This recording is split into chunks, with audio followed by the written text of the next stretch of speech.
Bueno, Carlos, ¿qué tal? ¿Cómo ha ido el fin de semana? Muy bueno, Hugo. Empezando con mucho fútbol. Empezó en Inglaterra la Premier. Buenos partidos, a pesar de que es la primera fecha. Y bueno, ahora con toda la previa de España, que empieza el próximo fin de semana. Y bueno, no sé qué más me quieras contar de tu fin de semana futbolero en este inicio de la temporada europea. Bueno, por fin, ¿no? Muchas ganas. Siempre es lo mismo. Un mes y medio, casi 2 meses que dura el parón. Es verdad que hemos tenido selecciones. Bueno, más o menos ahí calmó mis ganas de ver fútbol. Pero es que quería, ¿no? Los clubes, sobre todo Inglaterra, que es siempre muy emocionante la puesta en escena y ver cómo empieza de nuevo la liga. Sí, sobre todo que los dos que protagonizaron en la temporada pasada, Liverpool y Manchester City, fue como una continuidad de lo que terminó siendo la temporada pasada, ambos con victorias contundentes que, bueno, iremos ampliando a medida de que iniciemos nuestro segundo programa ya. Y bueno, también hay que destacar el partido de Manchester United con Chelsea en Old Trafford para empezar el inicio del ciclo de Lampard frente a los Blues y la continuidad de Solskjaer frente al United. Y bueno, también lo que mostró el Tottenham de Pochettino y también destacar el partido del Arsenal, que bueno, le mencionamos en el programa pasado, una moneda al aire siempre el Arsenal, esta vez frente al Newcastle. Y bueno, no fue un partido tan malo al final, pero tienen sus cositas que detallar. Obviamente, bueno, la primera fecha en Inglaterra, muy emocionante. También ha empezado Francia con la derrota del Mónaco, la victoria del Lyon. Muy abultada, 0-3. Ahora comentamos un poco. Vuelta a la derrota del Marsella ante el Reims. También muy difícil las cosas en la ciudad mediterránea. Y diría cómodo en cierto punto la victoria del PSG contra el Nîmes en casa. Cómodo en cierto punto porque empieza con un penal y se le pusieron las cosas algo mejor al PSG y bueno, al final Mbappé fue la diferencia. Sí, además, ¿qué irá a pasar con Neymar? La eterna duda en la novela de mercado, o sea, una novela ni siquiera de Homero. Una novela totalmente en Europa. ¿Qué irá a pasar con la figura del crack brasileño? ¿A dónde irá a parar? Un día suena que ya está a punto de llegar al Madrid, otro día que está a punto de llegar a Barcelona, pero bueno, y sea lo que sea, el camino indica que Neymar irá a España. Y el descontento de la gente en París, o sea, se vio, estuve leyendo, y el descontento, sea lo que sea, no lo quieren en París. Y si se llegase a quedar, que lo dudo mucho, incluso Leonardo, el director deportivo del París, dijo que estaban en conversaciones muy avanzadas, pero va a ser un poco hostil si Neymar se llega a quedar en París. Sí, de hecho la propia hinchada del Paris Saint-Germain le estuvo gritando palabras feas que no voy a decir y no parece que incluso si se queda en el PSG, yo creo que no va a estar tan recibido como temporadas anteriores. Bueno, esto también la previa de España que viene la semana que viene por fin también y la Bundesliga, que siempre, bueno, este fin de semana hubo Copa. No hay mucho que comentar porque normalmente suelen ser cruces bastante fáciles para los grandes. Nada destacable, es casi un partido más de pretemporada. Pero también, bueno, vamos a comentar sobre la liga alemana, por supuesto. Así que nada, empezamos.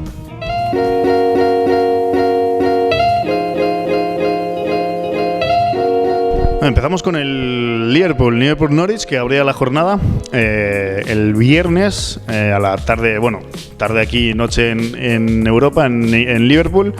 4-1, no creo que fuera un partido tan fácil el resultado. Muchas veces, aquí me vas a llamar un poco loco, ¿no? Pero 4-1 no me pareció tan... no me pareció tan justo con lo que vi yo del Norwich, que aguantó bien hasta que, bueno, Hanley, el gol en propia de Hanley, luego un par de errores más. La verdad es que no vi un Norwich tan mal plantado en el campo como refleja el resultado. Sí, además destacar, y un dato no menor, la lesión de Alisson, sobre todo porque Liverpool juega el miércoles la final de la Supercopa de Europa frente al Chelsea en Estambul y no va a contar con la figura de Alisson, que ha sido fue determinante la temporada pasada.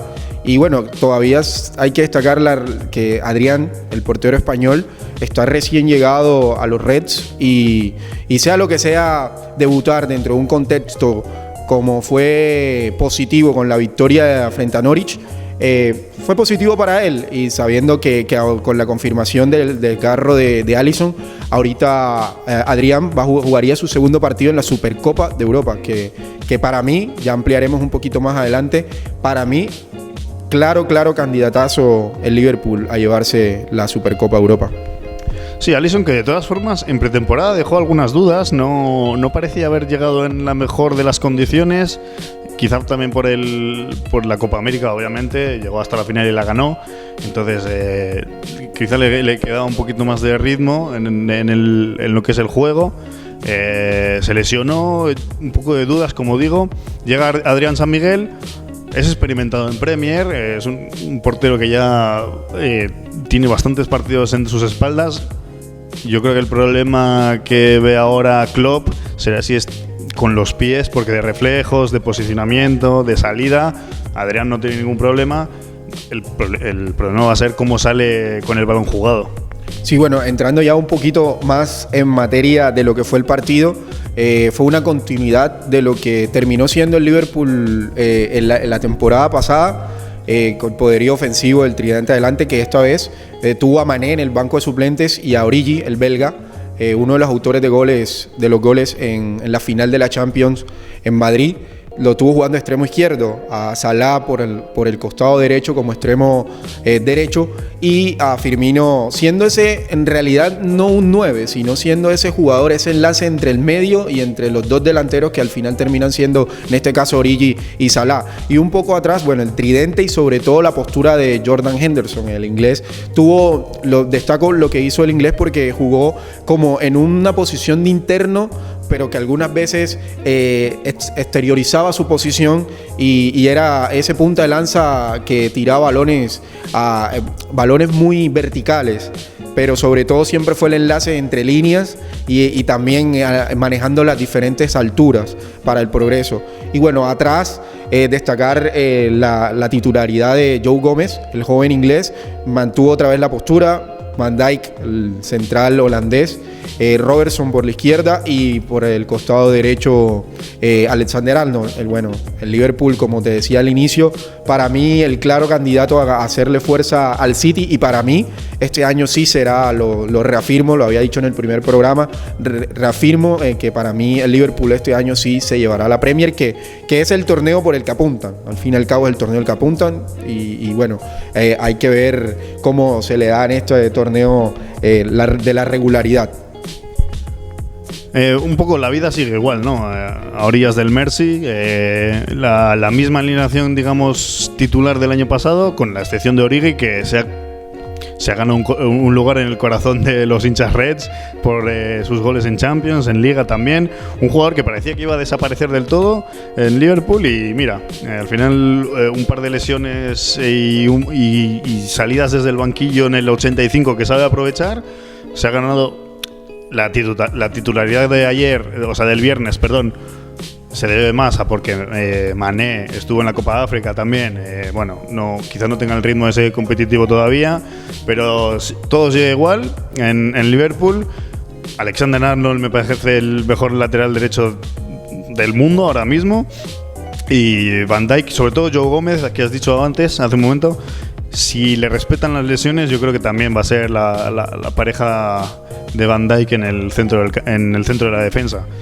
No vi un partido muy desigual, no tanto para el 4-1. El Norwich estuvo bien plantado, como decimos, pero se notó un poco la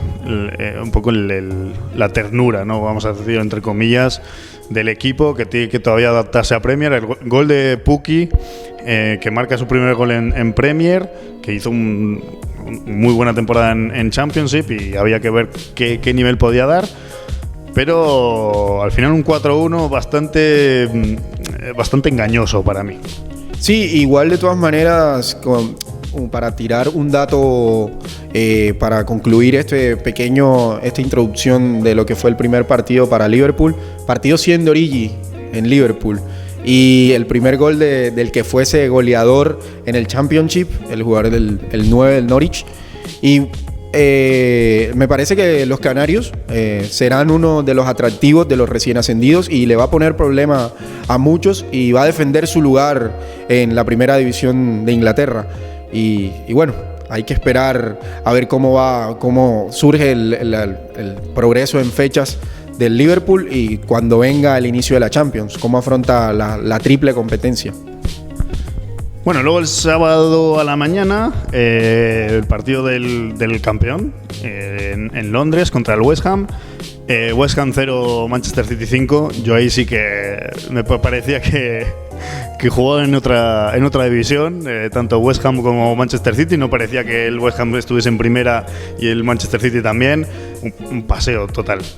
Sí, hay que destacar de este partido, más allá del 5-0 que fue el partido, destacar la figura de Guardiola. O sea, me sorprendió el gran impacto que ha tenido Guardiola en Sterling. Para mí, un jugador limitado desde lo técnico, más allá de su rapidez, pero un jugador que mejoró mucho desde la llegada de Pep al City.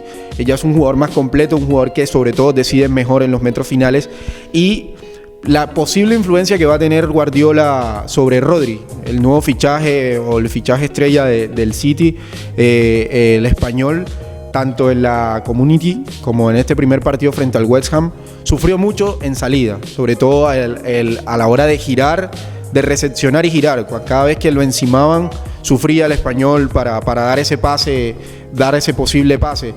Irá mejorando. Sabemos que Guardiola, la enorme influencia de Guardiola en los jugadores y el mejoramiento que tienen los jugadores con Guardiola como entrenador. Y bueno, irá mejorando. Otro para destacar, bueno, más allá del 5-0, como ya lo dije, fue el poderío ofensivo. O sea, inicia 5-0 el primer partido. Dice mucho. Sí, bueno, lo estabas diciendo. Raheem Sterling, desde que ha llegado Guardiola, parece un jugador totalmente nuevo, está más fuerte, ese tren inferior lo ha trabajado mucho, es rapidísimo, y además ahora define como los mejores delanteros del mundo, y es increíble lo que ha mejorado el extremo inglés con Guardiola. De Rodri, un poco es la adaptación, yo diría, típica de un recién llegado a la Premier. Guardiola le va a enseñar, va a estar encima suyo seguro durante todo este año. Solo podemos ver cosas buenas de Rodri a partir de ahora. Hay que tener en cuenta que los rivales también saben que Rodri sabe jugar y le van a tener muy encima. Yo creo que en su día Fernandinho ya le tomaron la medida también y sabían que las pelotas pasaban por él, y que con Rodri va a ser parecido. Los rivales van a saber que la pelota pasa por Rodri, y presionarle a él va a ser la clave para al menos intentar algo, ¿no? De todas formas, tiene tanta calidad el City en todas las partes del campo, que por mucho que guardes a Rodri, aparece De Bruyne o aparece los Silva, Bernardo y David. Luego arriba Gabriel Jesús, el Kun cuando sale. Es que lo dijo, creo que lo dijo Mourinho en Sky el otro día, que le preguntaban quién podía ganar la liga. Nombró al Liverpool, Chelsea, creo, Tottenham y el equipo B del Manchester City. Es que tiene razón. Sí, y no solo eso, sino ahorita voy a hacerte un pequeño, sobre todo lo nuevo más de la salida que está utilizando con el cambio de norma, la salida que está usando Guardiola en su City, y te destaco dos figuras del 11 titular que me llamó mucho la atención.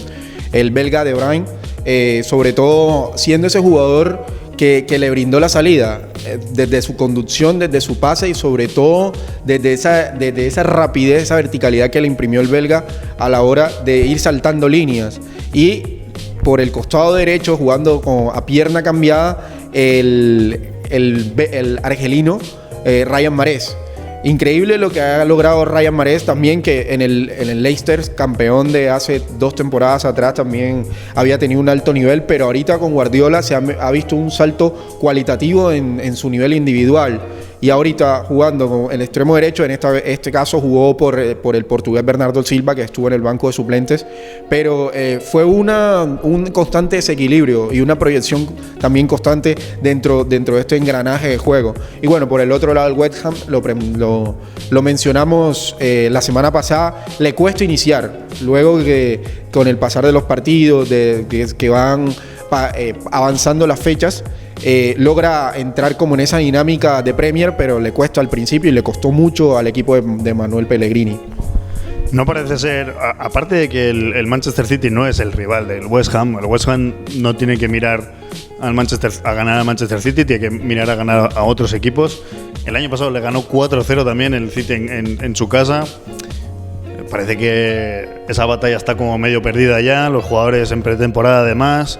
Bueno, destacaste el fin de semana pasado el gran ritmo que tenía tanto el City como el Liverpool en la Community Shield. Eso no lo tenía el West Ham, seguro. No es su partido. Yo creo que la gente está emocionada porque empieza la temporada.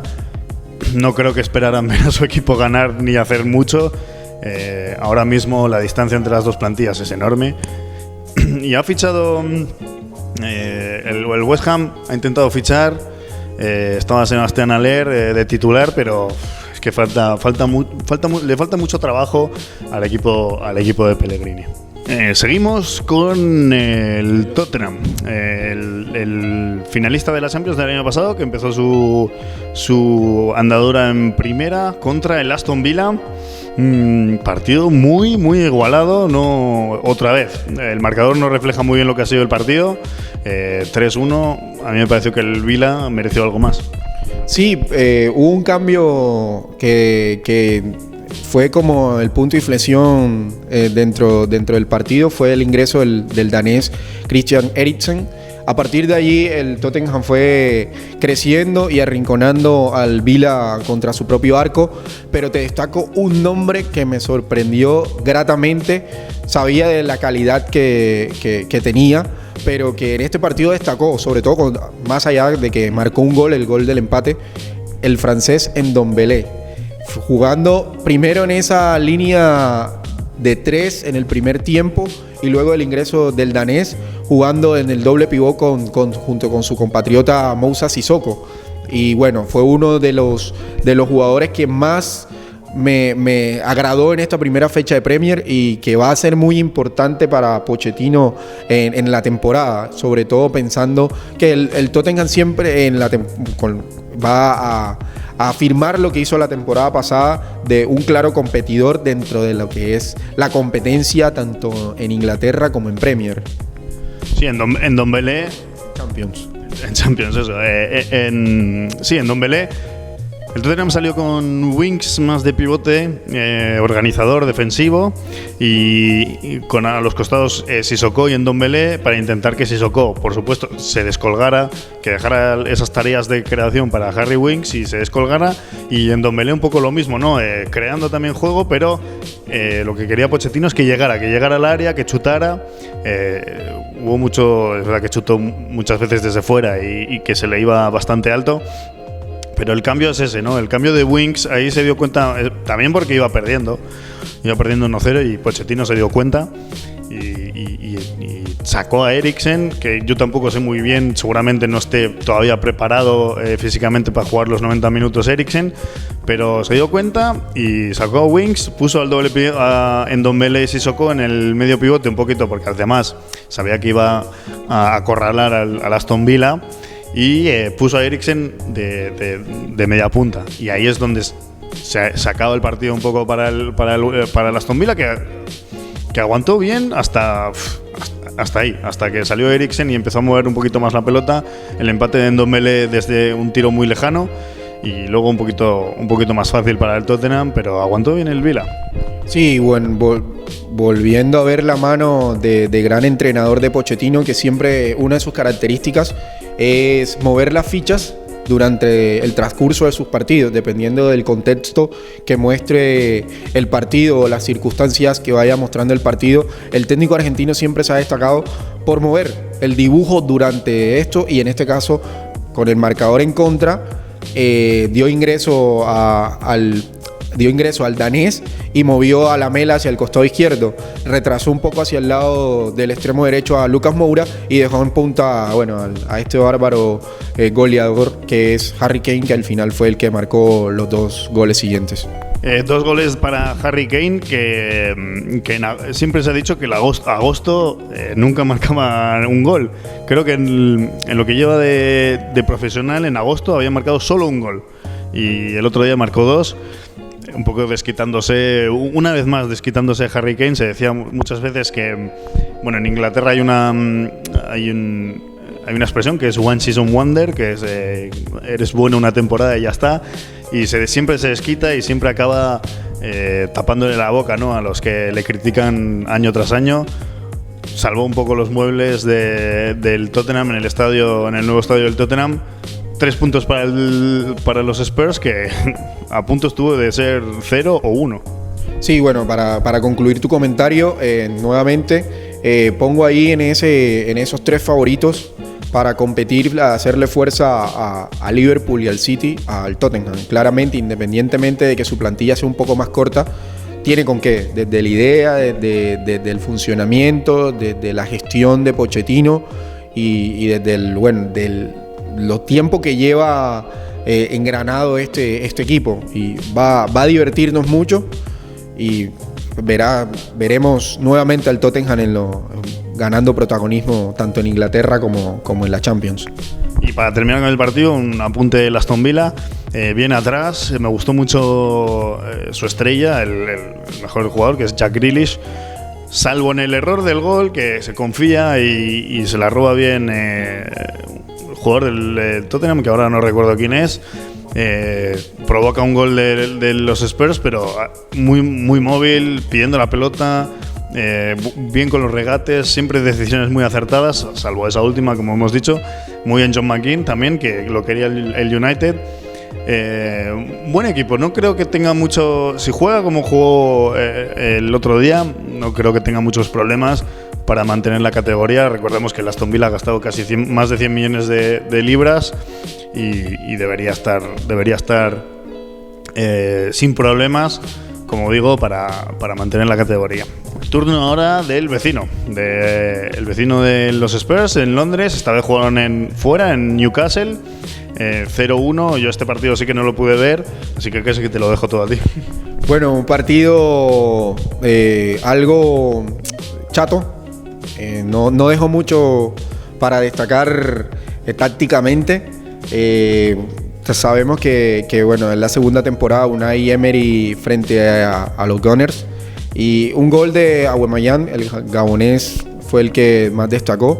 Pero también destacar ninguno de los fichajes del Arsenal. Dani Ceballos, que es como llamado, fue suplente, tuvo ingresos. David Luiz, que un día antes del cierre de mercado cambió de acera, pasó del Chelsea al Arsenal, y tuvo mucho renombre en Londres este fichaje, sobre todo por la particularidad, el debut de Pelé, de Pepe, perdón, siempre lo confundo, de Pepe, en el jugador de 80 millones de libras. Todavía no puedo creer la globalización, lo disparado que está.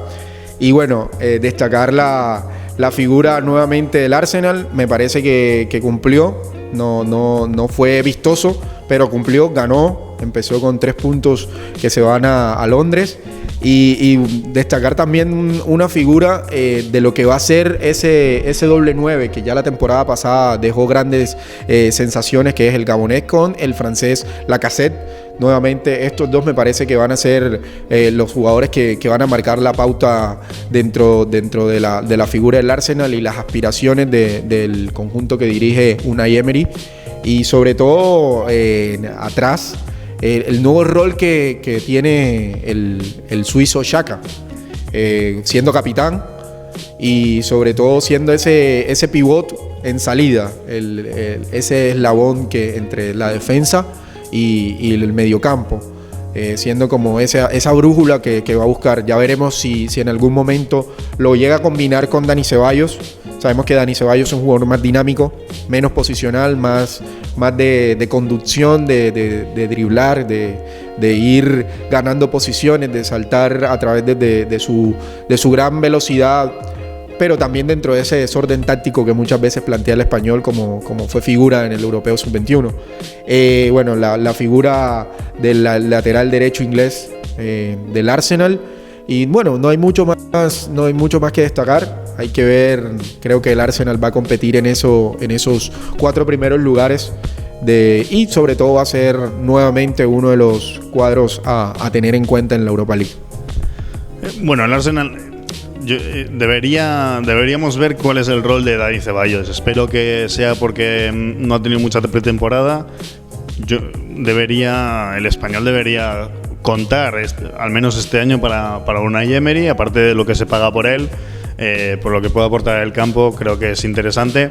No hemos dicho también que, porque desde el otro vídeo ha habido cambios en el mercado, Kieran Tierney, el lateral izquierdo del Celtic, fichado ahora por el Arsenal, seguro que tiene mucho protagonismo, joven, fuerte, le gusta mucho incorporarse al ataque.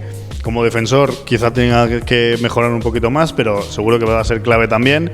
Y lo que destaca es la pareja arriba, ¿no? Aubameyang, Lacazette, tiene que ser lo más importante del Arsenal. Y bueno, y no sé si algún apunte del Newcastle, que vi que, bueno, aparte de que el verano que han tenido, con posibles cambios de propietarios, fichajes quizá poco ilusionantes, por lo que he podido ver, muy pocos cambios con respecto al año pasado, salvo Joelinton arriba. Sí, la figura de Almirón, del Paraguay Almirón, un jugador rápido, vertical, que terminó la temporada pasada bajo la dirección de Benítez de muy buena forma, la continuidad y lo peligroso que va a ser este jugador con el avanzar de la Premier. El paraguayo es un jugador que ataca muy bien al espacio, aprovecha mucha su velocidad de piernas, tiene mucha fuerza en el tronco inferior y va a ser protagonista en esta Premier. Lo vi él muy bien el domingo y va a dar un salto. No creo, puede que esta sea la última temporada de Almirón y dé el salto a un equipo de mayor envergadura, ya sea de Inglaterra o de Europa. Ahora, otro dato para destacar de este partido fue todavía el Newcastle está dentro de esa búsqueda. Sabemos los problemas institucionales que hay dentro del club, el boicot que hubo el domingo, muchos espacios vacíos en el estadio, muestras de desacuerdo con el dueño, y hay que esperar qué va a pasar con las Urracas, que es un histórico de Inglaterra que hace un tiempo atrás también protagonizaba en Europa. Llegamos al último de los grandes, ahora repasamos los demás resultados, que al final el tiempo no nos da para mucho más, tampoco vamos, en mi caso no puedo verlo todo, llegamos al partido, el más interesante. Me llevas diciendo que fue un partido malo, yo he dicho que a mí me gustó mucho, así que te voy a dar a ti primero la palabra y ahora discutimos. Bueno, primero no me pareció un partido malo dentro de lo que es en general en lo que fue el partido, sino malo es el sentido de lo que va a ser la temporada. Me parece que, de hecho lo tuiteé ayer, que para el United y para el Chelsea la temporada se va a hacer muy larga, sobre todo la poca amplitud que tienen en sus plantillas, la poca jerarquía que hay en las plantillas, se notó mucho en el partido del día de ayer, que a pesar de la goleada me pareció un resultado un poco largo y mentiroso, sobre todo por lo planteado en el Chelsea en el primer tiempo, que era el debut de Frank Lampard frente al equipo londinense. Ahora, me parece que sí va a afectar mucho la sanción de fair play que le impusieron al Chelsea, sobre todo por el hecho de no fichar. Y te destaco algo, el partido se rompió en el segundo tiempo con un cambio que hizo Lampard. El hecho de sacar a Jorginho era el que le estaba dando ese equilibrio a pesar de ir en contra en el primer tiempo 1-0. le estaba dando ese equilibrio. El técnico decidió sacar al brasileño nacionalizado italiano y a partir de ahí se abrió el grifo. Fue un Manchester muy inglés, muy inglés, un equipo que se replegó bien atrás y la salida rápida y el papel de Pogba, que no brilló, pero hizo un partido correcto dentro de lo que se espera. Algo displicente, no sé qué piensas tú, algo displicente lo vi, no sé si, y con todo que me pareció un poco displicente en su actitud, fue autor de 2 pases. Uno, el tercero fue un precioso pase, más allá de la recepción de Rashford. Pero bueno, hay que ver que si al final Pogba se queda, si se va, y que va a figurar sí o sí si se queda en el United, siendo ese enlace entre la salida. Grata el debut de Maguire, muy correcto, uno de los mejores del partido. No digo que confirmando los casi 90 millones de euros que pagó el equipo, pero cumplió. Hay que ver más adelante frente al City, al Liverpool, al Tottenham, en Europa, en Champions, en Europa League, cómo destaca Maguire, sabiendo de que no es un central de renombre, pero que cumplió. Grato también que muchos jóvenes ingleses, mucha oportunidad para los jóvenes, tanto en el Chelsea como en el United. Y bueno, ahora vamos aquí a debatir un poco, porque fuera de cámara estábamos discutiendo ciertos detalles. Entonces, a ver, ¿qué me puede decir el señor Hugo? Bueno, a mí me gustó mucho el partido, sobre todo porque se veía, siempre es interesante. Es verdad que Solskjaer no es nuevo, no acaba de entrar esta temporada, ya estuvo la temporada pasada, pero no le dejaron, realmente se encontró con los jugadores que tenía y no pudo hacer nada. Lo que ha hecho Solskjaer este año, este verano al menos, es traer a gente joven, quizá un poco sobrepagado como puede ser Maguire, pero se entiende que esa es la idea, gente joven, un recambio. Pero lo que me gustó más es ver que Solskjaer apuntó a lo que al United siempre le ha hecho grande y por lo que el United siempre ha sido temido, que ha sido salir rápido, la rapidez al contraataque. Siempre veías a 4 o 5 jugadores atacando el espacio cada vez que perdía la pelota el Chelsea y la recuperaba el United. Rashford, Martial, Andreas Pereira, que si bien no intervino mucho en lo que es la creación, lo veías con muchas ganas, presionando, siempre el primero en llegando a esas llegadas rápidas. De todos me parece que Scott McTominay es el que menos encaja, no sé por qué, quizá Matic, pero a eso es a lo que voy. Matic es un jugador mucho más lento, entonces yo creo que Solskjaer eso es lo que busca una buena solidez defensiva, por eso el dinero gastado por Maguire, y de ahí salir como rayos hacia la portería. Pogba mal, a mí me parece que jugó muy mal, como que no, con muy pocas ganas, como has dicho tú, intentaba regates, no le salía ninguno, pases muy poco acertados o hacia atrás, no lo vi tan casi que no lo vi hasta cómodo. Yo creo que Pogba en lo que quiere Solskjaer, porque es que estaba jugando en un doble pivote, estaba con McTominay y Pogba.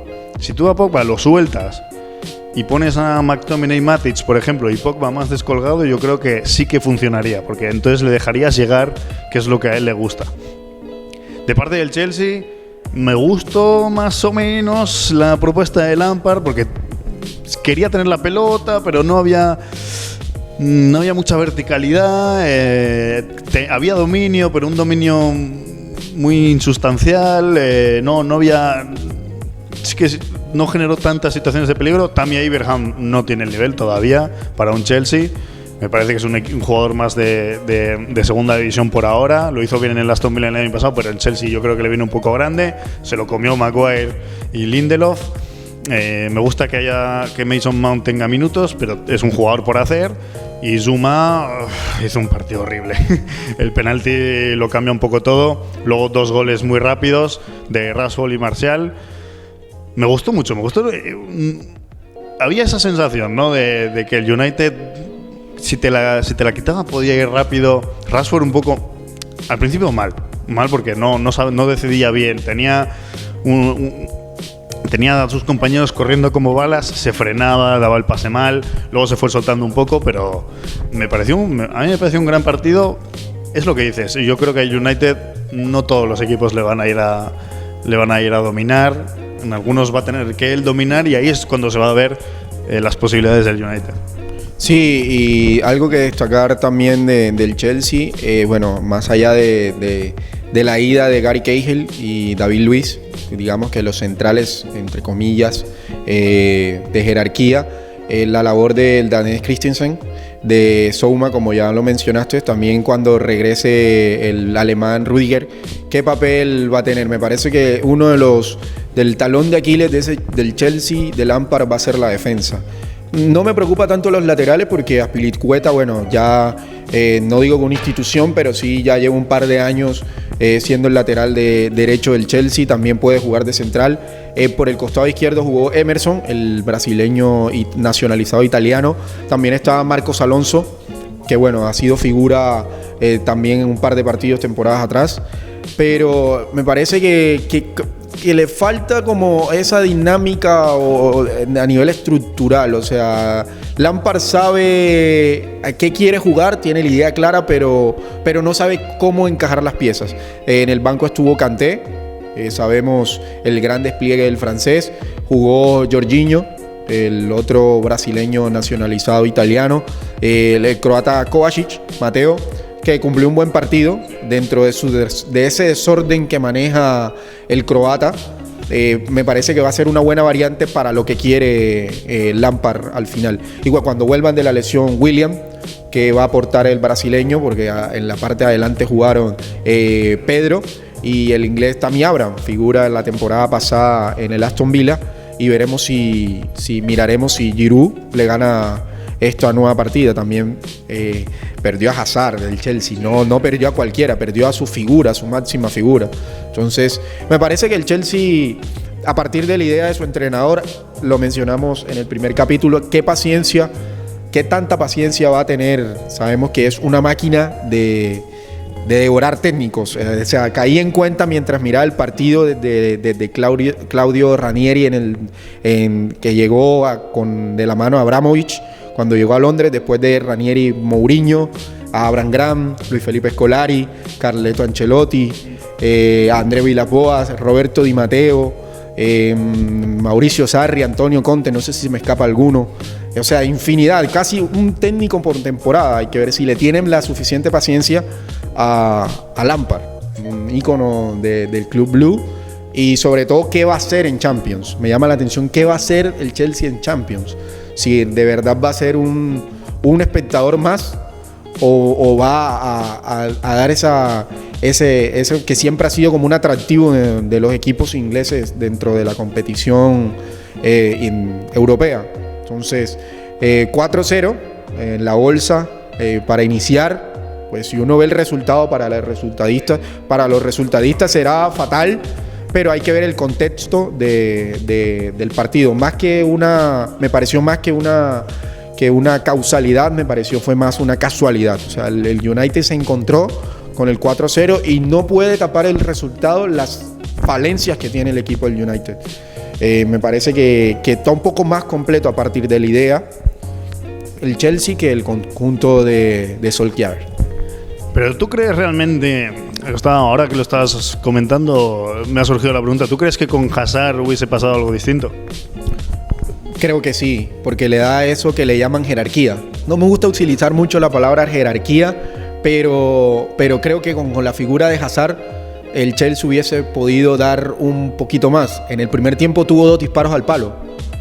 Por ahí con el belga, que sabemos la figura del belga en las últimas temporadas, de hecho desde que llegó, por allá en 2013, la figura del belga dentro del Chelsea. No es fácil recuperar la pérdida de tu máxima figura. Es un proceso que hay que llevar un poco, lo que digo. Es algo particular, un club que su esencia es no tener paciencia frente a los proyectos, frente a los procesos. Y ahora quien lo dirige, es un ícono del club. Y que se vieron cositas, no digo que se vio algo totalmente definido, pero sí se vieron cositas que puede ser el punto de partida para competir, sobre todo para competir. No digo que ganar títulos ya, pero sí para competir, sobre todo la proyección de los jóvenes ingleses, que son interesantes, y darle continuidad, todo se va mejorando a la medida que van avanzando los partidos, y el ganar le va a ir dando confianza. O sea, hay que ver qué va a pasar el miércoles en Estambul frente al Liverpool. También creo que otra derrota por un amplio marcador también ya empezaría un run comentarios, pero hay que llevarlo, o sea, está dentro de las posibilidades frente a un poderoso como Liverpool, que es una máquina ya engrasada, una máquina que ya tiene muchos kilómetros por delante, con algo que está empezando. Entonces hay que ver, vamos a ver un Ferrari con un equipo que con un motor menor. Entonces esperemos a ver qué pasa.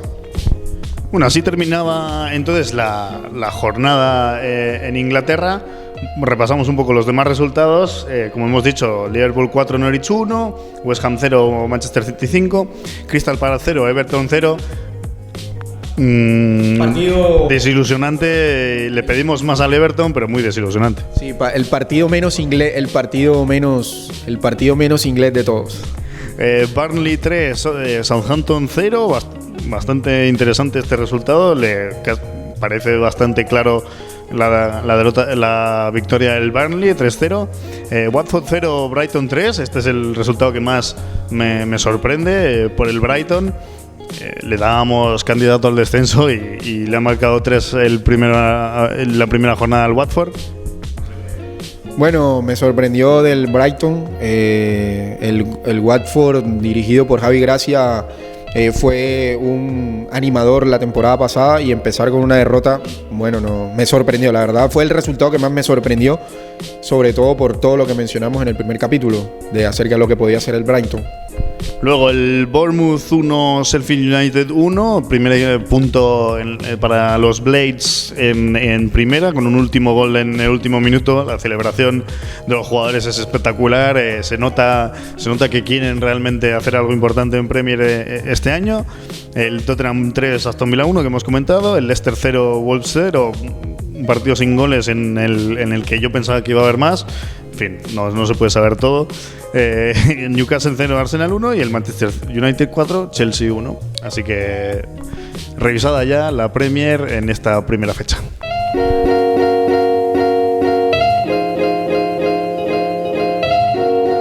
Bueno, para destacar lo que había mencionado con Hugo hace un rato, la figura del City en salida, algo que nos llamó la atención desde el primer partido en la Community Shield, y ahorita en el primer partido fue frente al West Ham. Es la salida que está planteando Guardiola.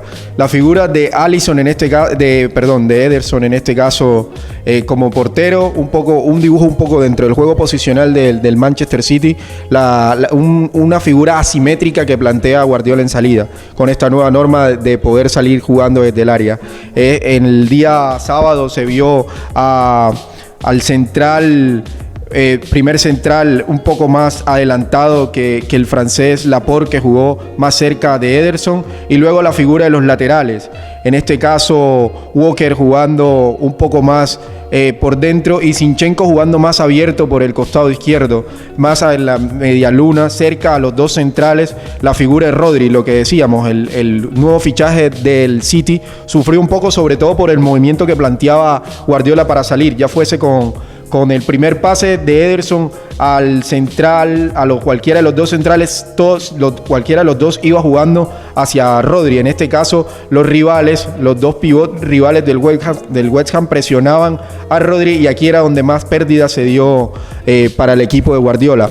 Más adelante planteó la figura de Kevin De Bruyne y Mahrez abierto, con la figura también de Gabriel Jesús jugando un poco más retrasado junto al 9, que en este caso fue Sterling. Entonces, como vemos en la figura, el planteo la idea que plantea Guardiola es la continuidad del concepto del tercer hombre, ese hombre libre.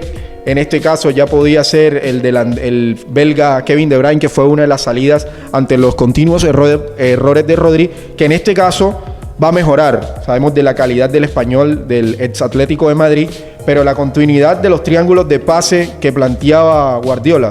Siempre la figura, el triángulo y ese hombre libre que planteó en este caso el City para salir. Y bueno, una continuidad de pase que en este pequeño dibujo que hago plantea esa salida diferente y que va a marcar una pauta con esta nueva norma de la salida de jugando desde el área.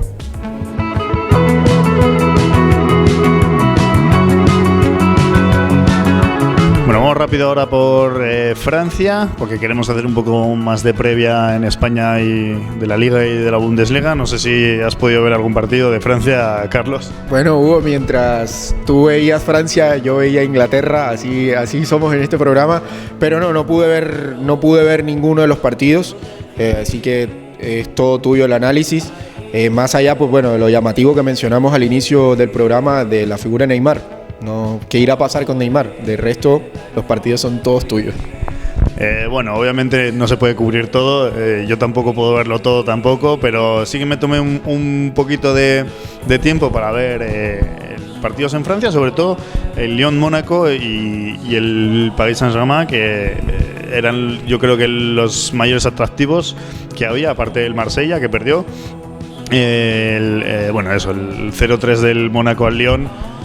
El Mónaco tiene un problema terrible desde el año pasado, muchas lesiones, jóvenes que no consiguen dar la talla todavía. Tú piensas un Mónaco de hace 3 años que eliminaba al Manchester City de los cuartos de final de la Champions, y lo ves ahora, después de todo el dinero que han ingresado por jugadores, y te preguntas qué está pasando, ¿no? El Mónaco con muchos problemas. Es verdad que en el partido, bueno, lo intentó, pero es que en el minuto 5 viene el gol de Dembélé de córner, que lo mata un poco todo, y ahí al Mónaco tiene que intentar ir a por el partido, y yo creo que eso le cuesta mucho más. Y luego ya la roja a Fábregas un poco discutible, pero de todas formas fue el árbitro al VAR y fue a chequearlo, y aún así fue roja, así que poco más que comentar. Si al árbitro le parece roja, es roja, y a partir de ahí ya está, el partido se acabó, 3-0 para el Lyon. Muy cómodo, me gustó mucho Aouar, el número 8 del Lyon, que va a ser, si sigue esta progresión, va a ser uno de los mejores centrocampistas del mundo, sin duda. Cómo se mueve, las decisiones que toma, muy seguro con el regate, con la pelota. También ayudado por Toussaint y Thiago Mendes en ese doble pivote un poco falso, porque está Thiago Mendes más a la derecha. Y poco más. El Lyon es que con poco le bastó para ganar. El Mónaco muy impotente todo el tiempo. Ronnie López intentó meterse el equipo a la espalda, pero no pudo, no supo o no fue suficiente para el equipo, y 3-0 bastante cómodo. Luego increíble, siguiendo con la jornada, increíble entre comillas la derrota del Marsella ante el Reims. 2-0, muy doloroso, yo creo que para el equipo del sur de Francia, para el Marsella, que ha empezado un nuevo proyecto con Ander Villas-Boas. No empieza de la mejor manera, fichó a Benedetto, que desde aquí ya lo decimos, seguramente no cubre la baja de Mario Balotelli, y eso es hablar mucho, que no cubrir a Balotelli me parece bastante grave, pero no supo. No lo pude ver el partido, pero 2-0 lo vi y no me lo podía creer. Un equipo que no es un mal equipo. Tiene a Sansón, a Luis Gustavo, Valère Germain, que es un buen delantero. Sigue Dimitri Payet, sigue en el equipo y derrota sorprendente. Y luego, por otra parte, el Paris Saint-Germain, que empezaba de nuevo la defensa del título, que no creo que tenga mucho problema de revalidar. Se le complicó. El partido lo tuvo un poquito trabado contra el Nîmes. El Nîmes bien puesto atrás, defendió lo mejor que pudo, hasta que le llegó un penalti por mano de uno de los defensas del Nîmes, bastante clara. Se va con la mano hacia adelante y le da claramente en la mano. Revisado también por el VAR, dado penalti. Y después, a partir de ahí, bueno, un poquito más fácil para el PSG, que de todas formas tuvo algún que otro susto. El Nîmes se acercó bastante bien, así que bueno, deja un poco ahí en duda. Me he olvidado las notas, Carlos. Entonces deja ahí un poco en duda nada. PSG en casa parece bastante imbatible y ya estamos contando los días para que gane la Liga realmente, ¿no? En otros resultados, bueno, el Lens le ganó al Bordeaux, que el Burdeos va a tener un año bastante complicado también, un equipo muy triste, por lo que he podido leer también de crónica del partido. Le va a costar mucho al Bordeaux, seguramente esté en mitad de tabla para abajo, con lo que ha sido el Burdeos en algún tiempo. El Stade Brestois 1, Toulouse 1, el Stade de Brest, por cierto, de mi ciudad, de donde nací, el Brest, que ha vuelto a primera. Dijon 1, Saint-Étienne 2, buena victoria del equipo del Santé. Montpellier 0, Rennes 1, Niza 2, Amiens 1, Lille 2, que ganó después de todas las bajas que ha tenido el Lille. Ganó 2-1 en casa ante el Nantes, para dar un poquito, a ver si el Lille al menos da un poquito de salsa a esta liga, igual que el Lyon. El Strasbourg 1, Metz 1 y al final, bueno, el PSG 3 que habíamos ya comentado.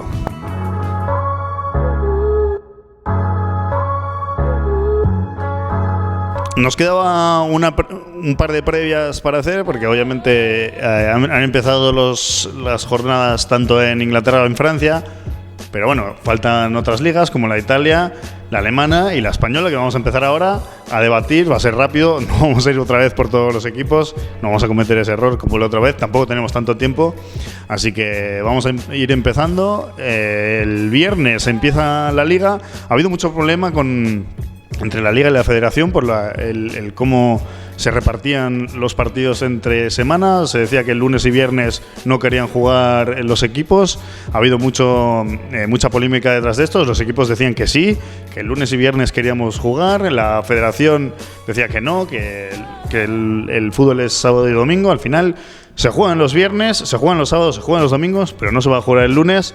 Y entonces la Liga empieza el viernes a las 4, hora argentina, Athletic Barça. Así que empezamos hablando por el Barça, el campeón de Liga. Bueno, que jugó entre la semana pasada y el fin de semana con el Napoli, 2 amistosos en Estados Unidos. Un poco raro, ¿no? El mismo rival en 3 días, no, eso sí que no entendí muy bien. Y sobre todo que una victoria 2-1 y la otra 4-0. Pero no sé. La verdad, es raro ver cómo hacer una pretemporada y que tengas 2 partidos en tan pocos días del mismo rival. Me imagino que puede ser por eliminatorias, pensando en eliminatorias de Champions o de cualquier otro. No creo que tanto dentro de este contexto, este fixture que tú mencionas, sino creo que contratos más de publicidad. Pero lo que sí me llama la atención es la pretemporada de muchos kilómetros del Barcelona. Estuvo en Japón. Ahorita estuvo en Estados Unidos.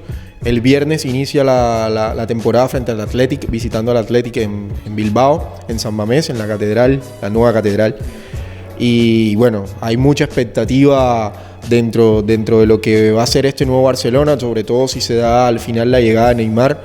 Me parece que el Barcelona dentro de España y de Europa ha sido de los equipos que mejor se ha reforzado, desde Luuk de Jong, Frenkie, perdón, lo confundo con el del delantero. Luke es el delantero. Frenkie de Jong, la joven joya holandesa. Y lo grato que ha sido sus presentaciones. O sea, uno lo ve jugando y pareciera que lleva toda su vida en Barcelona, que no ha pasado por el Ajax. Pero bueno, sabemos la influencia de la escuela holandesa en el cuadro culé y sobre todo las diferentes facetas que le puede brindar, tanto como pivot, siendo un Busquets, por decirlo, o jugando de interior. Y lo hemos visto en los partidos, jugando de las 2 facetas. Por otro lado, todavía me genera dudas el rol que va a cumplir Antoine Griezmann. No lo veo tan claro. Y la incógnita permanente, una incógnita que siempre me parece que es un jugador que no va con el estilo del club, como es del francés Dembélé. Por momentos da luces que puede ser una variante interesante para Valverde. Por otros momentos es como que queda perdido dentro de este engranaje. Y por otro lado, bueno, ¿qué va a pasar con la delantera? ¿Cómo va a hacer la distribución? Luis Suárez, a pesar de ya tener 32 años, estar entrando ya a los 33 pronto, todavía sigue dándole un aire a la delantera. Sabemos que en la pretemporada el Barcelona la ha afrontado sin Messi por la lesión del crack argentino, de la máxima figura en la historia del Barcelona. Y bueno, claro favorito. Sabemos que el Barcelona en este día a día maneja perfectamente la competencia fin de semana, pues ha ganado de las últimas 10 ligas, 8. Entonces vemos el enorme poderío, de las últimas 11 ligas ha ganado 8, y el enorme poderío y sobre el salto de calidad que ha tenido la plantilla. Ahora vamos a ver cómo afronta Valverde el partido frente al Bilbao, que siempre le cuesta a Barcelona visitar al Bilbao para empezar, pero tampoco sabemos muy bien cómo está el equipo que dirige Garitano. Entonces va a ser interesante, una nueva temporada, y ya lo dijo Messi en el Gampen, van por todo. Sí, la incorporación de Junior Firpo creo que era necesaria. Un poquito de competencia para Jordi Alba no le venía bien, y para darle un poquito de descanso también al lateral izquierdo. Y lo que decías de Griezmann, más hacia el centro, más hacia la izquierda. En principio va a ser a la izquierda, pero crea esa duda todavía de cuál va a ser la delantera, si va a ser un 4-3-3 típico del Barça, o va a ser un 4-4-2 con Griezmann en la izquierda, Messi, Suárez arriba, Busquets, De Jong, y quizá no sé qué jugador podría poner en la derecha. Ahora no caigo muy bien, quizá en Dembélé, pero no sé si esa es la posición que querrá ponerle Valverde. Dudas en Coutinho, qué rol va a tener en el equipo. Y por lo demás, Lenglet, Umtiti, Piqué me parece que es una buena defensa. Semedo y Guagué parece que van a ser los laterales derechos. Sergi Roberto seguirá siendo lateral derecho, pero yo creo que ya debería haber un recambio a estas alturas para Sergi Roberto, que juegue de centrocampista como a él le gusta, en vez de hacerle sufrir cada vez en el lateral derecho. Y el Barça, candidato a la Liga, por supuesto, y ver, sobre todo, la gente quiere ver un mejor papel en Champions. Sí, te destaco por último 2 nombres que también se han visto mucho en pretemporada. El segundo no sé si se quede, pero que dependiendo de la evolución que tenga a futuro puede ser un buen proyecto. El canterano Riqui Puig. Sí, Riqui Puig, que es en catalán, es igual, pero sí. Catalán todo tuyo, no, el señor es español. Pero bueno, y el otro, Aleñá, una buena variante, joven, y que ya la temporada pasada también la terminó en muy buena forma. Y yo no descartaría lo que mencionabas hace un par de segundos, el dibujo del 4-2-3-1, sobre todo si se da la llegada de Neymar. Me parece que esa figura, ese doble pivot a una altura diferente entre Frenkie de Jong y Sergio Busquets, pues bueno, hay que mirar cómo la idea de Valverde está, y sobre todo la obsesión, por decirlo así, o llevarlo un poco al extremo, de la Champions. O sea, creo que las eliminaciones de las 2 últimas temporadas es una herida abierta que el Barcelona quiere cerrar de la mejor forma, consagrándose, que ya veremos qué va a pasar en este caso. Y sobre todo la vuelta de Messi. Sí, estás comentando lo de Neymar. Es que si viene Neymar se tiene que ir alguien. ¿Y quién va a poder ser ese jugador? Coutinho. Para mí, Coutinho. De hecho, la figura del brasileño se ha visto poco en pretemporada. Pareció que nunca entró en la dinámica de Barcelona.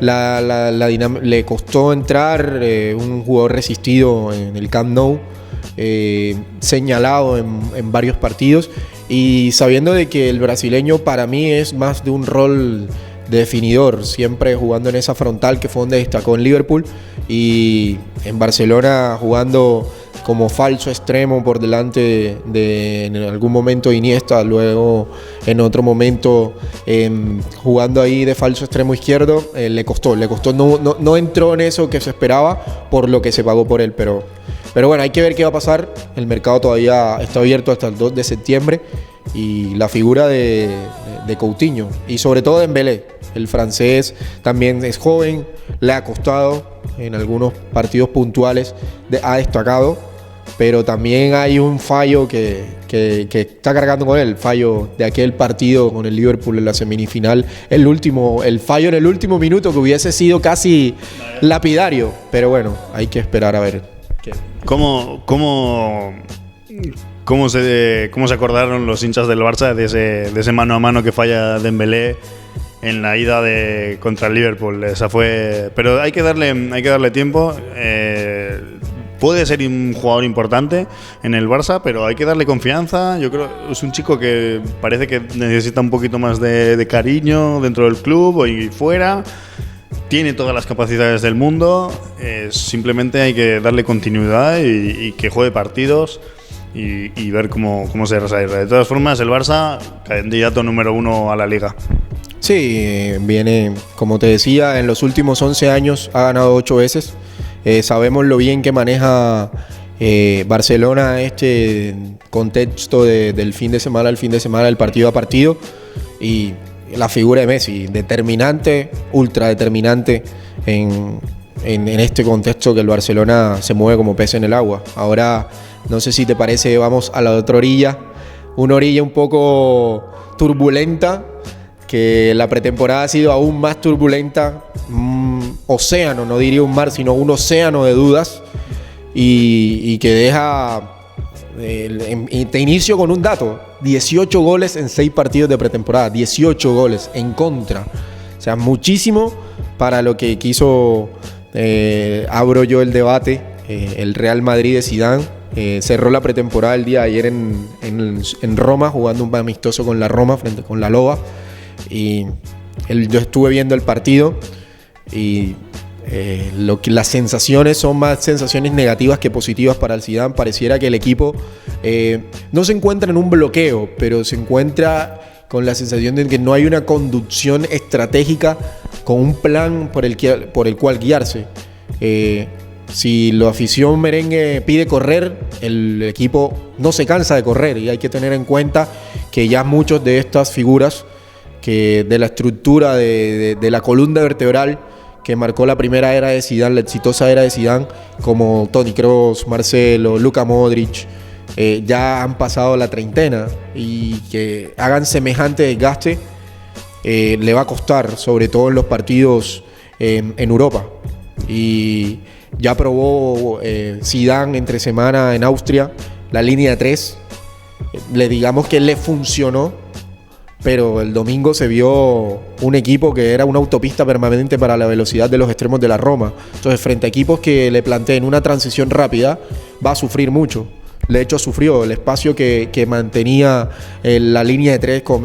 El domingo salió con Militao, Nacho, que sigue en un nivel muy bajo, y el otro central, Varane, con los laterales extremos, esta vez Dani Carvajal y Marcelo. Me agradó mucho la pretemporada de Marcelo. Sabemos que la temporada pasada fue muy mala, pero esta pretemporada ha sido un jugador destacado. O sea, se le ve la motivación de sacar adelante esta segunda era de Zidane, que muchas veces se dice que los segundos capítulos no son buenos. Hay que ver qué va a pasar en el cuadro merengue. Un poco más de combinación o asociación dentro de Hazard, que ahora está llevando el mítico 7 junto a Benzema. Y sobre todo un poco en la mitad. Zidane apostó mucho por los volantes de mucho despliegue. Esta vez jugó Fede Valverde, el uruguayo, un volante de mucha ida y vuelta, con llegada. Y Casemiro, que Casemiro me parece que es un apagafuegos, pero también genera fuego, sobre todo en salida. El brasileño le cuesta ayudar a su equipo en salida, pero hay que ver que Zidane, por qué opta. Y lo mismo, el mercado no se ha cerrado. Está James, que parece que se queda. Para mí es improbable. Si al final llega Pogba, si se habla de la llegada de Neymar, o sea, es un poco convulso todo dentro de esto. Pero todavía el Madrid me parece que va a empezar a 8 días menos de 8 días de su debut frente al Celta en Balaídos. Sí, para iniciar es un poco complicado, pero todavía me generó muchas dudas y hay que ver qué va a pasar. Bueno, del Madrid diré que Zidane no parece tener muy claro qué quiere. No sabe muy bien cómo quiere jugar todavía. Tiene a los jugadores que tanto le han dado. No ha habido un recambio lógico. Los jugadores que se había fichado para ese tipo de recambios, como Jesús Vallejo, como Marcos Llorente, como Dani Ceballos, como Isco, Asensio. Bueno, es verdad que Asensio, pobre, ha tenido una lesión. Parecía que este año podía haber sido el suyo y se lesiona. Eso es un poquito más de mala suerte. Pero no, al final ha acabado siempre siendo lo mismo, los mismos jugadores. Y hay una cosa muy importante, que se te ha ido Cristiano Ronaldo, el máximo goleador de la historia, el que más ha ganado con tu club prácticamente. Eso no... Es que no es fácil recambiar eso, no es fácil encontrar un sustituto para Cristiano Ronaldo tan fácil. Bale, que está en otra cosa, ya públicamente, ya directamente, ya Zidane le ha dicho que se vaya. Ahí creo que Zidane no sabe muy bien cómo manejar esto este año, qué jugadores tiene que tener. Ha fichado, pero un poco, sí, a darle a Hazard, obviamente. De algún sitio había que tapar esa pérdida de Ronaldo, que de todas formas no lo tapa. Yo creo que el problema del Madrid no es en la delantera, que tiene mucho y muy bueno, pero el medio campo ya debilitado. Kroos el año pasado fue horrible. Modric al principio empezó mal, pero luego es verdad que fue encontrando el tono y fue mejorando y tiró un poco. Parecía que era el único que quería hacer algo. Varane siempre comete muchos errores y lo sigue cometiendo, fuera de que es un buen central y es bastante importante el mapa del Madrid, pero sigue cometiendo esos errores. Sergio Ramos tiene siempre alguna salida de tono y alguna roja que tienes que estar preparado para eso. Hay muchas cosas negativas en Madrid y es lo que has dicho. Son muchos goles en contra para empezar la temporada y empiezas en Balaídos. Nunca es un buen sitio para empezar, ni menos para el Madrid. Va a ser una temporada bastante, a mi modo de ver, bastante complicada la del Madrid, y se sigue hablando de fichajes, pero siempre son delanteros y Neymar y Mbappé, pero ningún centrocampista. Bueno, sí, Pogba en este caso, que por cierto ese sería un buen fichaje. Yo creo que sí que es un jugador para el Madrid, siempre que no lo pongas de pivote organizador, digamos, siempre que esté con Modric o con Kroos.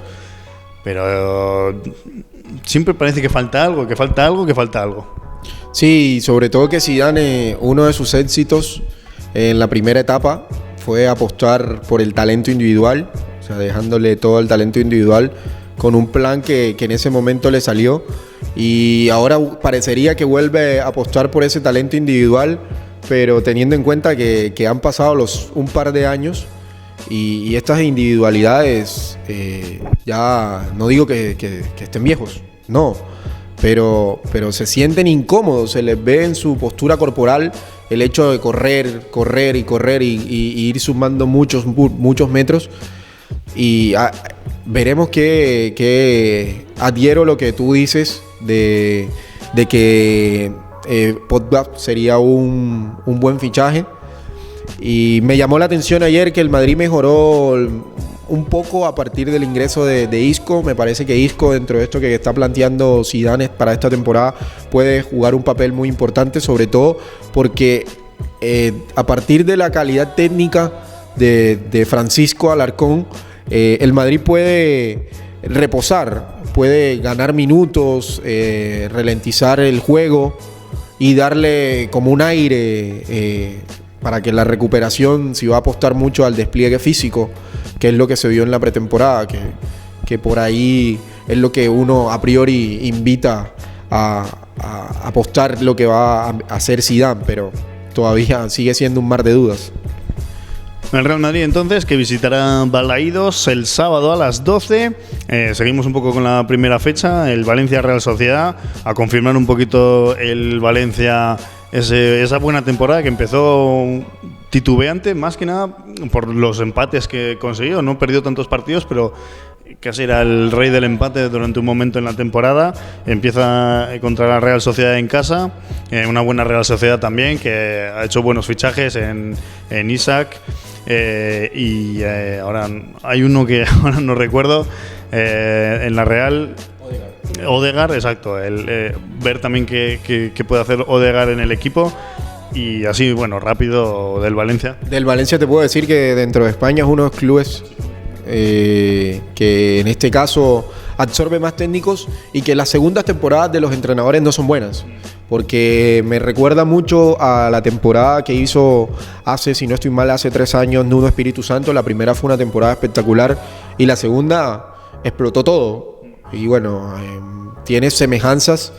La temporada pasada del Valencia fue muy sobresaliente. Era el centenario del conjunto Che. Y bueno, hay que ver cómo plantea nuevamente. Recordemos que ganó la Copa del Rey, fue muy buena temporada, se destacó en la Europa League. Este año afronta la Champions desde el inicio, que era uno de los objetivos, poder entrar a la máxima competición europea. Pero bueno, es uno de los atractivos de siempre de la Liga, el Valencia. Seguirá la jornada el sábado también con el Mallorca, que vuelve a primera contra el Eibar. Un Eibar que ha hecho muy bien las cosas en sus temporadas en primera. Debería ser también objetivo, primero salvarse y luego ver qué pasa con el equipo. El Mallorca, que vuelve después de 2 ascensos consecutivos. Y un poco me gusta, ¿no?, ver equipos que lo han pasado mal. Un Mallorca que ha estado en segunda B hace 2 años. Me gusta que vuelvan estos históricos. Bueno, la gente se acordará de Cooper, de todo en su momento, del Caño y Bagaza, ese gran equipo que llegó a estar en Champions, si no recuerdo mal, y que le ganó la Copa del Rey al Madrid. Un buen equipo para recordar, y está bien que estén estos grandes equipos en primera siempre. Sí, un latinoamericano que hay que destacar, Juan Arango, la figura de Juan Arango. Hace un tiempo atrás, esos que mencionas con Samuel Eto'o, con el Caño y Bagaza, y buenos nombres, y siempre el estadio del Son Mois, tú me corregirás, en Palma de Mallorca siempre fue un lugar duro para tanto para el Madrid como para el Barcelona. Y bueno, hay que ver cómo afronta la vuelta. Sigue con el Leganés Osasuna, también el Osasuna que vuelva a primera, el Sadar. Ese sí que es un campo complicado, es más si te toca en enero, cuando el frío, la gente viene encima.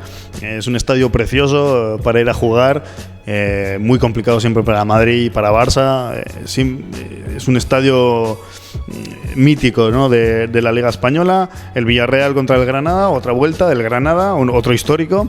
Por mucho que parezca un equipo nuevo, el Granada es un equipo histórico en primera división, que lo ha estado pasando mal últimamente, pero vuelve a la categoría. El Alavés Levante, el Español Sevilla, muy buen partido que empieza la jornada. El Español, que se metió en Europa y está todavía en las clasificaciones de Europa League, contra un Sevilla que ha vuelto Monchi, ha saqueado la liga en Francia y se ha llevado casi todo lo que ha visto. Nueva era Monchi. Y sabemos la figura de Monchi en Sevilla y lo bien que le ha ido al director deportivo, que la temporada pasada estaba en la Roma y ha vuelto a Sevilla, otro de los animadores de la liga. También ver cómo funciona, retrocediendo un poquito atrás, Villarreal, otro de los equipos que también ha generado cierta vistosidad con Calleja, y que en la pretemporada ha tenido buenos resultados.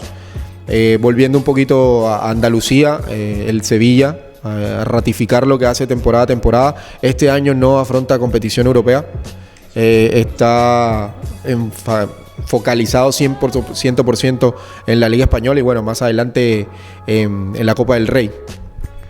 Betis Valladolid estará también el domingo.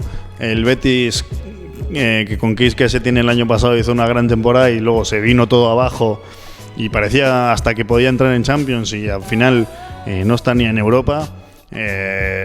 Vamos a ver qué tal el Betis con el gran fichaje de Nabil Fekir, que sin duda uno de los fichajes, me atrevería a decir, a uno de los mejores fichajes que se han hecho este año en España. Y la ida de Lo Celso, la figura de la temporada pasada, se marchó a Londres, al Tottenham, de la mano de Pochettino. Y bueno, como mencionan, la llegada de Fekir, el francés, para recuperar. Y sobre todo, te destaco, te lo decía fuera de cámara, la figura del mexicano Lainez, un joven que dejó buena impresión la temporada pasada. Y a ver cómo funciona en el Benito Villamarín, otro de los campos complicados, el Betis. Y sobre todo por lo que hizo en la primera parte de la temporada pasada, en el 2/3 de temporada, el equipo que en su momento dirigió Quique Setién. Y por último, el gran animador del mercado de pases, el Atlético de Madrid contra el Getafe, derbi madrileño, para empezar y para terminar la primera fecha de la semana que viene. Joao Félix, no te voy a decir más. No, igual, te estaba esperando que no lo dijeras para decirlo yo, pero Joao Félix, o sea, 19 años y me ha dejado anonadado, tanto jugando como segunda punta, jugando como punta a punta, pero impresionante, o sea, no, las enormes cualidades, tanto técnicas como físicas de un jugador tan joven, que a mí al principio, te soy sincero, me generó dudas, sobre todo desde por el altísimo precio que pagó el Atlético. Ya lo mencionó Simeone un par de días atrás, el Atlético ya no es el equipo del pueblo. Volvió nuevamente esta temporada Enrique Cerezo a sacar la chequera. Pero también porque sacó la chequera porque ingresó mucho dinero, y prácticamente que el Atlético de Madrid tiene que dar las gracias al Barça porque se llevó a 100 millones a Griezmann y eso le dio para fichar a Joao Félix. Y sobre todo el recambio que está viviendo, se fueron jugadores que prácticamente eran una institución, como Felipe Luis, Juanfran, Godín. Y ahora sí viene el verdadero recambio, porque bueno, como mencionaba hasta ahorita, el Atlético de Madrid siempre ha sido un club vendedor, pero nunca se le habían ido tantas figuras en un solo mercado. Entonces, la llegada de Mario Hermoso, la llegada de Renan Lodi, también Trippier, el inglés, por el costado derecho, el mismo Marcos Llorente, que me ha dejado un par de dudas. Marcos Llorente, los partidos que he visto del ex canterano del Madrid, ex jugador del Madrid, sobre todo en esa figura. Veo más claro la figura de Héctor Herrera. Me parece que Héctor Herrera y la idea de Simeone son un complemento, son un imán. El despliegue de Héctor Herrera, de esa figura, ese término que se utiliza de todocampista, va a ser muy clave. Ahora lo he visto de suplente en los partidos. Por delante ha estado Marcos Llorente. ¿Qué rol ahora va a tener Saúl y Coque? También dos canteranos del Atlético. Si van en ese doble pivot, interiores de juego interno o exteriores. Y si al final Simeone opta por lo que se ha visto en la pretemporada, cambiar el dibujo con Joao Félix por detrás de Morata y Diego Costa, que todavía, bueno, el español, el brasilero nacionalizado español Diego Costa todavía, no me genera, dentro de esta primera idea de Simeone, encajaba perfectamente, pero esto nuevo que plantea el Cholo, con Lemar también jugando por la izquierda como extremo. Y en un posible cambio de dibujo, creo que entre Morata y Diego Costa solo habrá uno, junto a la joya de Joao Félix. Para mí, si tuviera que elegir un centro del campo y una delantera, iría con Coque en la derecha, Herrera, Llorente y Saúl en la izquierda, y Joao Félix de enganche, y arriba Morata. Queda un buen equipo, la verdad. Y los nombres que quedarían en el banco: Lemar, Diego Costa, sí, se me puede escapar alguno, pero los jugadores, o sea, ahora no solamente el Atlético va a tener un equipo A, sino que también tiene muy buenos nombres en los suplentes. Y nuevamente el Atlético, animador de la liga, siempre animando junto al Barcelona y al Real Madrid. Y en Europa también, recordemos que dos veces finalista hace pocas temporadas, en el 2016 y en el 2014 de la Champions, y campeón hace 2 temporadas de la Liga Europea. Entonces, claramente hay que ver cómo se vive el recambio y cómo afronta el recambio el Cholo. Interesante. Yo tengo muchas ganas de ver al Atlético de Madrid este año, y es el que cerrará la jornada, el Atlético de Madrid, Getafe.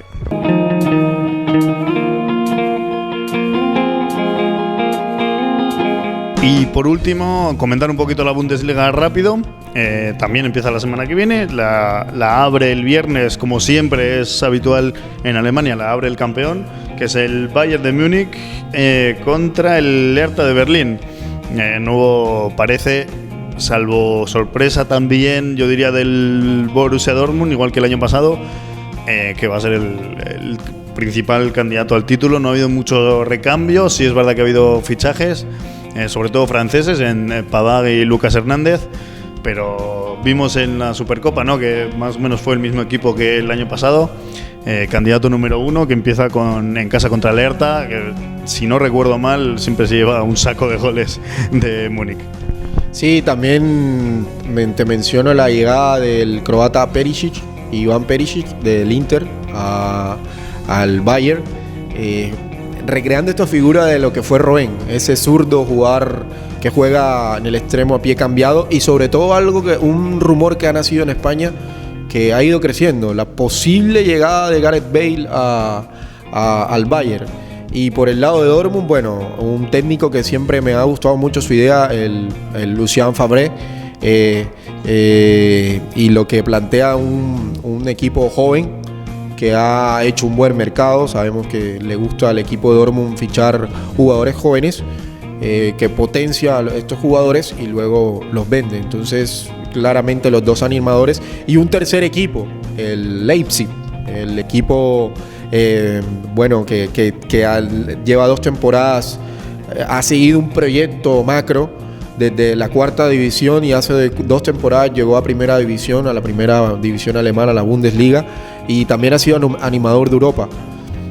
Nuevamente destacar la figura del sueco Forsberg, por ahí de Timo Werner, y bueno, un par de buenos nombres que siempre jóvenes, que por ahí pueden ser desconocidos dentro de Alemania para Leipzig, pero junto al Bayern y al Dortmund ha sido el claro dominador, por decirlo así, frente a los demás equipos. Sí, bueno, la jornada que completa con el Friburgo-Mainz, el Dortmund, como estábamos diciendo, me parece que es el equipo también que debería estar arriba. Ha hecho muy buenos fichajes, Nico Schulz como lateral izquierdo, necesitaba ese recambio, quizá en el lateral derecho también, pero no seguirá Lukas Piszczek, Torgan. También, perdón, la figura de Hakimi, el jugador que te recuerdo que está cedido por el Madrid al Dortmund, y por ahí hace el recambio, y que puede jugar en las 2 bandas, el marroquí por Lukas Piszczek, el polaco por la derecha. Ya en la izquierda hicieron el recambio, como mencionaste, con Nico Schulz por Marcel Schmelzer.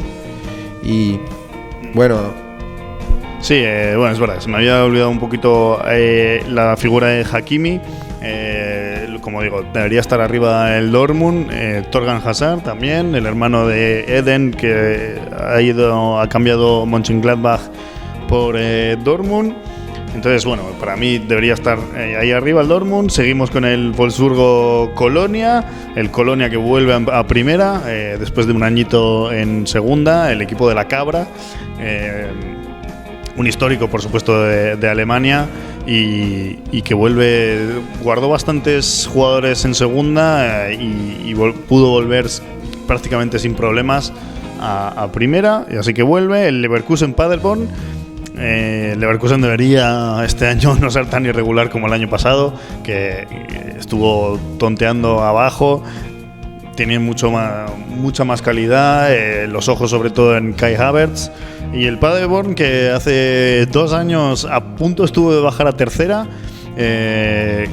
por una terrible temporada. Al final, ahora no me acuerdo quién descendió en su lugar, porque le quitaron unos puntos y se salvó, y ahora está en primera de nuevo. Impresionante el Paderborn. Luego seguimos con el Werder Bremen Fortuna de Düsseldorf, el Gladbach, Mönchengladbach, Schalke. El Schalke tiene que hacer un mejor año que el año pasado. Se fue un desastre. Sí, sobre todo ya no está el italiano Domenico Tedesco, que fue el entrenador de la nefasta temporada. No, aunque suene duro, fue muy mala.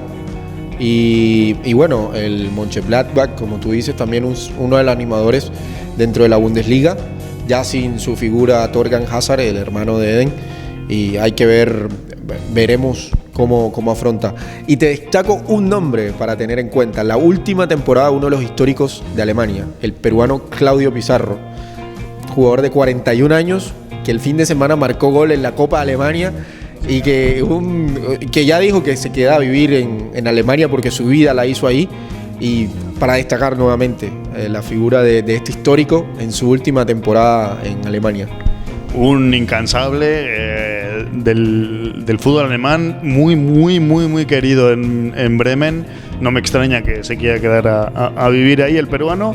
Y cierran la jornada el domingo el Eintracht, que el año pasado fue la revelación de la temporada, el Eintracht de Frankfurt contra el Hoffenheim, y termina el Unión de Berlín, el muy popular, vamos a dejar, el muy popular Unión de Berlín, presidido por todos sus socios, un club muy del pueblo. Veremos, por supuesto, el derbi de Berlín este año, el Hertha contra el Unión de Berlín, contra el Leipzig, que ya habías comentado. Gran proyecto también a base de dinero, también hay que decirlo. Quizá el derbi del odiado y del odiado y el de querido, el Berlín contra el Leipzig. Seguro que algo les van a preparar los hinchas del Unión de Berlín en contra, alguna pancarta o cualquier otro tipo de cosa le van a preparar al Leipzig, seguro, porque los hinchas del Unión de Berlín odian ese tipo de equipos que son de empresas, ¿no? Como con el Leipzig. Así que nada, bueno, y con esto vamos a terminar el programa de hoy, de esta semana. Volveremos no el lunes porque es feriado aquí en Argentina, pero sí intentaremos venir el martes. Así que nada, ¿algo más que comentar, Carlos? No, que ya nos encontramos felices. Empezó la temporada europea, algo que veníamos esperando. Y bueno, a medida que avance este mes de agosto, ya empezó Inglaterra, el fin de semana inicia España, empieza Alemania también, y en 2 semanas empieza Italia. Entonces ya seguiremos disfrutando y intentando mostrarles algo nuevo a ustedes acerca del fútbol europeo. Bueno, así que nada, hasta aquí el segundo programa. Los invitamos al siguiente. Hasta luego.